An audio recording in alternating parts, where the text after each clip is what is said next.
Bonjour à toutes et à tous et bienvenue dans ce nouveau numéro des Virées de l'été. Dans un instant, vous apprendrez à faire le seul, le vrai, l'unique, le jambon de Vendée. Et puis nous découvrirons la chapelle des Martyrs au Luc-sur-Boulogne. C'est un haut lieu de l'histoire du département, très important pour les Vendéens. Arnaud Barrier ira faire du char à voile et focus sur du petit artisanat. Comme chaque semaine, ce sera une jeune femme qui fabrique des poupées. Elle en vend dans le monde entier. C'est parti pour ce nouveau numéro des Virées de l'été.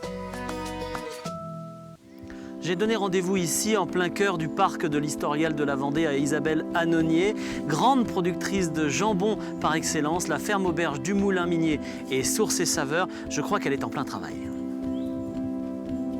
Bonjour Isabelle. Ah bonjour Hervé, tu vas bien? Ça va? Notre Miss Jambon. Ah, voilà. Si tu veux. Hein, notre Miss Jambon éternelle. C'est pas la 2016, ni la 2015, ni la 17 ans que tu fais des jambons. Ah ben oui, 17 ans. Qu'est-ce qu'il disait ton papa sur le jambon de Vendée?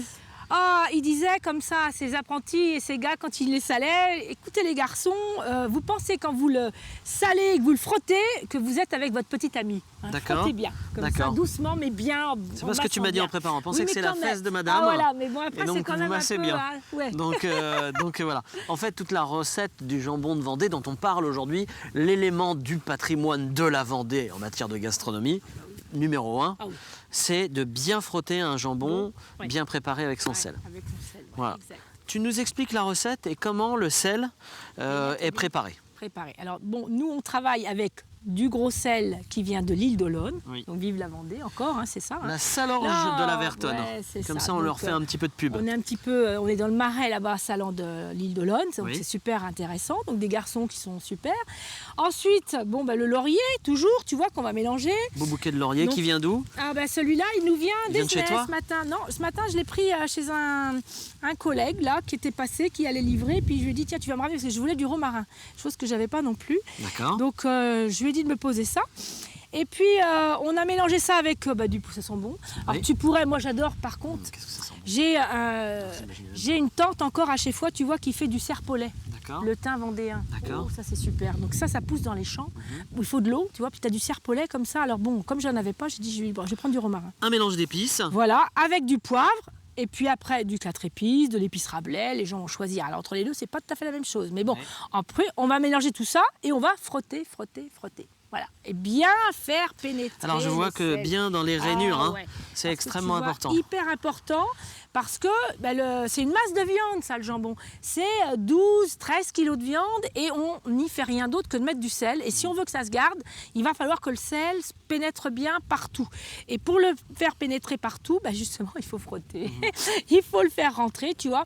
Et notamment dans l'endroit le plus sensible du Autour de jambon, l'os. là où il y a l'os. Parce que là où il y a l'os, effectivement, on sait que le sel va pénétrer un peu moins. Donc nous, on va devoir l'y mettre avec les mains en frottant bien. Oui. Hein. Ça, c'est très très important. Isabelle, ce jambon-là va Ouais. s'affiner combien de temps avant qu'on puisse le consommer? Alors, donc, l'IPG Vendée nous dit, pour la Vendée, attention, Indication géographique protégée. nous dit 80 jours D'accord. maxi, parce que pourquoi en Vendée, on le mange grillé. D'accord. Et puis moi, personnellement, je continue à le faire, donc non pas donc dans l'IPG, parce que je vais plus loin.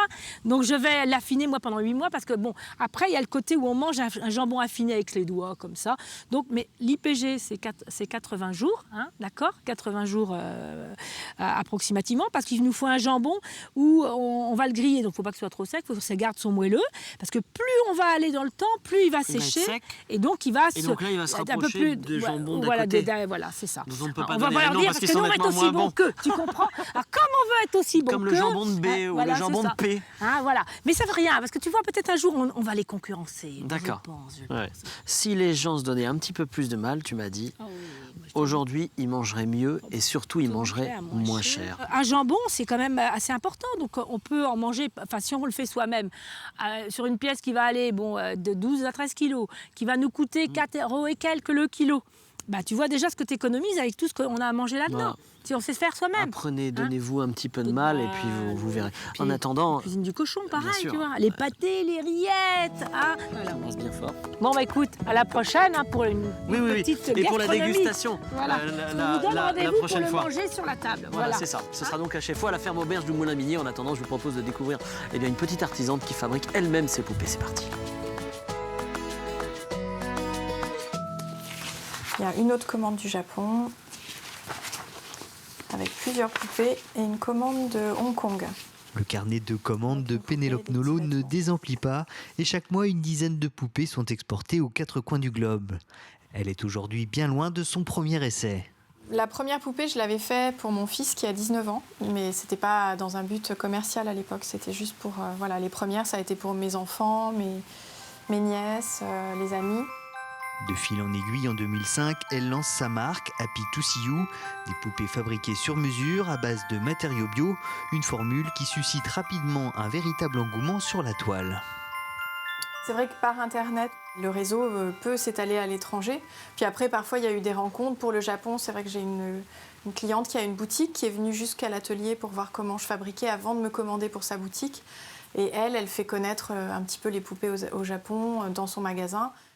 Donc je mets de la laine vierge cardée à l'intérieur du jersey de coton bio qui a été cousu en forme de bras de poupée.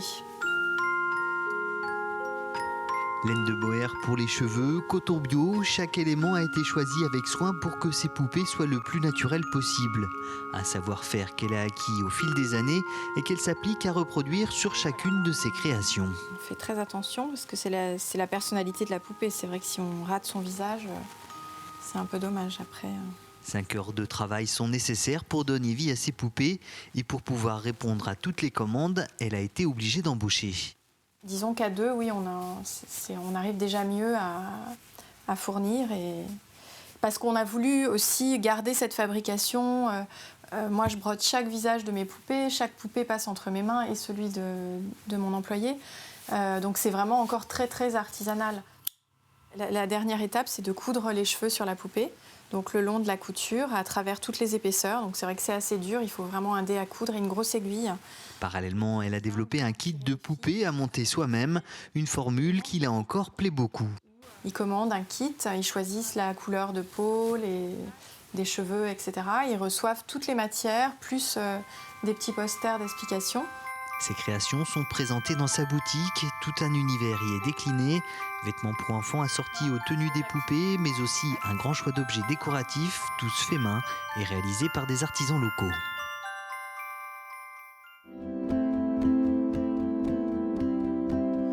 Je vous invite maintenant à découvrir le cœur de la Vendée. Alors pas le chef-lieu du département, non, le cœur, celui qui est là, l'âme de la Vendée.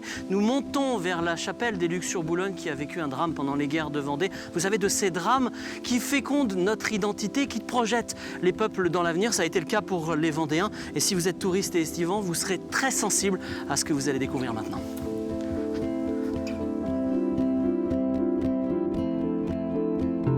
Jean-Bernard, bonjour.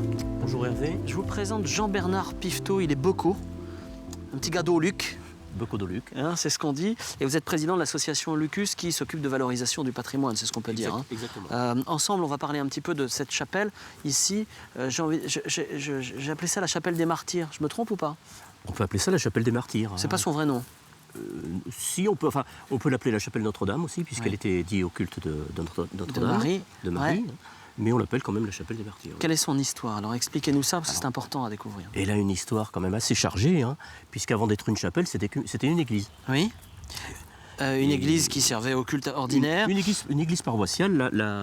La paroisse du Petit Luc, où nous sommes, était la plus petite paroisse du diocèse. D'accord. Et bon, elle a subi de nombreux dommages, en particulier lors des guerres de religion. Oui. Ensuite, évidemment, le 28 février 1794, lors des guerres de Vendée, où elle a été anéantie, brûlée, avec... Avec 564 personnes à l'intérieur. Pas tout à fait. Expliquez-nous. Pas tout à fait, puisque les 564 personnes ont été massacrées dans différents lieux de la commune. Oui. La commune étant assez vaste. Or, dans cette chapelle n'ont été massacrés que les gens qui s'y sont réfugiés. Que les gens qui s'y sont. Ça faisait combien de personnes? Alors, on ne sait pas exactement. On ne sait pas exactement. C'est C'est une histoire qui est absolument dramatique, mais pour bien comprendre la Vendée, je vous le disais, il faut vraiment en passer par là. Parce que c'est les drames d'hier qui fécondent de l'avenir. Tout ça a laissé des traces. Les guerres de Vendée aujourd'hui ont laissé des traces qu'on retrouve un petit peu partout. Vous m'avez dit que c'était un des sites les plus visités de Vendée ici. A priori, oui. Il y a toujours un passage continu de quelques personnes. Oui. En permanence. Qu'est-ce qu'on peut y voir alors dans et hors de la chapelle, là où nous sommes précisément? Alors nous sommes sur un site quand même historique, relativement ancien, puisqu'on peut estimer qu'il s'appuie sur plusieurs millénaires. D'accord.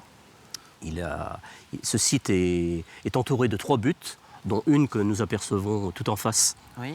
qui s'appelle la butte de la Vierge. Oui. Mais derrière nous, nous avons encore 2 autres buttes qui signifient que le lieu était quand même un lieu stratégique, Oui. qui remonterait peut-être à l'époque néolithique. Ce que vous voulez dire, c'est que là où aujourd'hui il y a une chapelle, avant il y avait des fortifications, il y Tout à avait fait. Tout à C'était fait. une place forte. Tout à fait. On se trouve, si on parle au niveau du Moyen Âge, on se trouve dans la période, dans la basse-cour. D'accord. Dans la basse-cour. Avec en haut de cette butte le château fort en bois, comme on voit un petit peu au Puy du Fou. Oui, bien sûr. La mode féodale finalement. Bien sûr, oui. Et puis la basse-cour. Ouais. Alors, quelques maisons, une chapelle, probablement la première était en bois. Sur cet emplacement-là, là où nous sommes. Là où nous sommes, exactement. D'accord. Ensuite, les traces que nous avons de cette église datent de 1092. Et cette église allait jusqu'à l'extrémité du mur là, qui se trouve là. Donc avant d'être une chapelle, c'était une église. D'accord, très bien. Qu'est-ce qu'on peut dire aux visiteurs pour lui donner envie de venir ici? Comment résumer les choses? Je définirais ça tout d'abord par une certaine quiétude, une certaine ambiance. Comme vous pouvez voir, c'est très calme, c'est très vert aussi. Donc vraiment, ici, on se sent bien. Et c'est propice au ressourcement. Et c'est propice au recueillement aussi. Ouais. Merci beaucoup, merci infiniment Jean-Bernard d'avoir répondu à nos questions. Avant de conclure cette émission, bien entendu, nous allons retrouver l'ami Arnaud Barrier. Ça n'a absolument rien à voir, il fait du char à voile, il joue avec les éléments aujourd'hui. Et là, on peut tirer parce que du coup, c'est le biceps qui rentre en jeu. Là, tout le monde en a. Vous visez à ras et après, vous tournez. Tout en douceur. Ça marche pour tout le monde?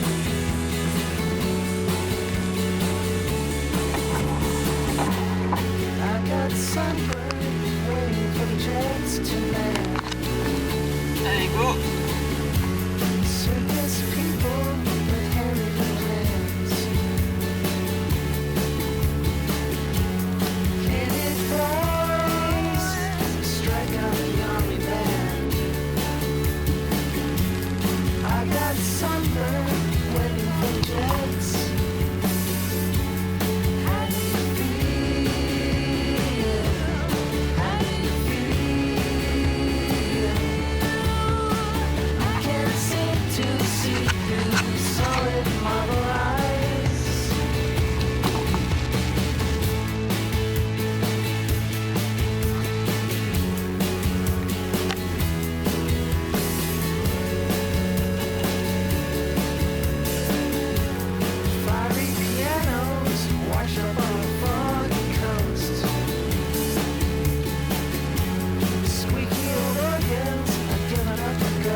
Ainsi s'achève cette émission au Luxe sur Boulogne par une invitation d'abord à visiter le mémorial de la Vendée ou l'historial de la Vendée juste à côté. On se retrouve demain pour un nouveau rendez-vous. Nous serons du côté de Saint-Jean-de-Mont dans un registre tout différent. Nous irons au camping. Arnaud Barrier fera du gyropode et vous découvrirez un sculpteur de trophées de chasse.